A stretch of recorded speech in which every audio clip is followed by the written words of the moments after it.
It was a Wednesday afternoon and I'd decided to come home early from work. I wasn't feeling great. A headache and general tiredness had drained me. All I wanted was to lie down, maybe call my boyfriend Ryan later and vent about my day. I parked my car in the driveway, grabbed my bag and headed inside. The house felt unusually quiet. Normally, my mom would be in the kitchen or watching TV, but there was no sound except the faint hum of the refrigerator.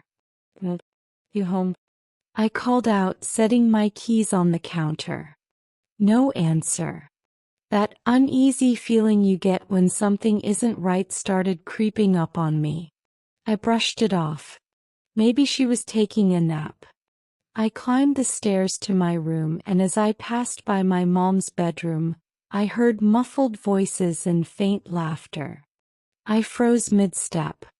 Is she talking to someone? I whispered to myself. I leaned closer to the door. It was slightly ajar and the voices became clearer. One of them sounded like Ryan. My heart started pounding. I pushed the door open just a little more, and that's when I saw it. My mom and Ryan were in bed together. For a moment I couldn't move or speak. The image in front of me felt like a bad dream, like something my brain couldn't process. Then anger and disbelief took over. "What the hell is this?"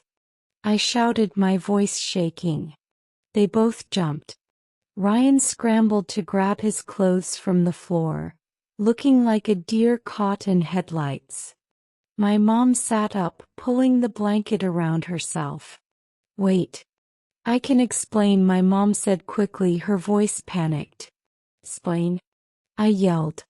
"Explain what? That I just caught my boyfriend in bed with my own mother?" Ryan stuttered, his face pale. "I don't know what to say. Just happened. Just happened." I repeated, my voice rising. "You're seriously going with that?" "Please calm down," my mom said, trying to approach me. "Calm down? Are you kidding me right now?" I backed away, shaking my head. "How long has this been going on? How could you do this to me?" "It's not what you think," my mom started, but I cut her off. "Not what I think. I walked in on you two in bed. What else am I supposed to think?" My voice cracked as tears filled my eyes. Ryan stepped closer, his hands raised as if to calm me. "Look, I messed up, okay? I never wanted to hurt you. Don't even start," I snapped, glaring at him. "You're the last person I want to hear from right now." He looked down, clearly ashamed, but I wasn't letting him off the hook. "Ryan, I trusted you. I thought you cared about me," I said, my voice breaking. "I do care about you," he protested. I let out a bitter laugh. "Yeah. Because cheating with my mom really screams I care." My mom spoke up again, tears streaming down her face. "Honey, I made a terrible mistake. I'm so sorry. Please let me explain." "I don't want to hear it," I said firmly.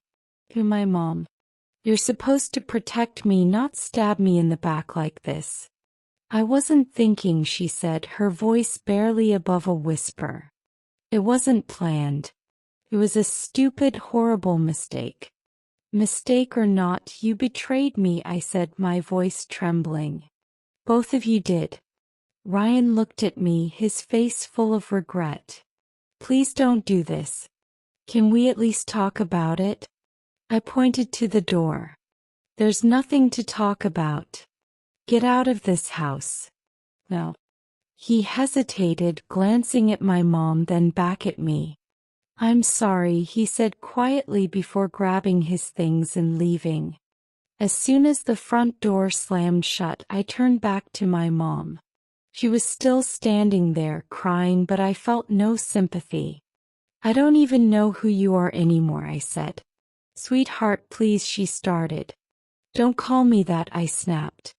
"You don't get to act like my mom after what you did."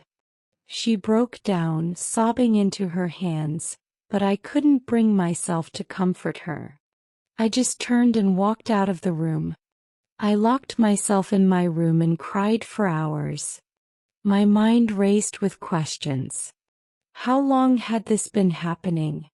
Did they have feelings for each other? Was I not enough? I packed a bag that night and called my best friend. "Can I stay with you for a while?" I asked, my voice shaky. "Of course," she said without hesitation. "What's wrong?" "I'll tell you when I get there," I replied, wiping my tears. As I left the house, I realized that things would never be the same again. The two people I trusted most had shattered my heart, and I wasn't sure if I could ever forgive them.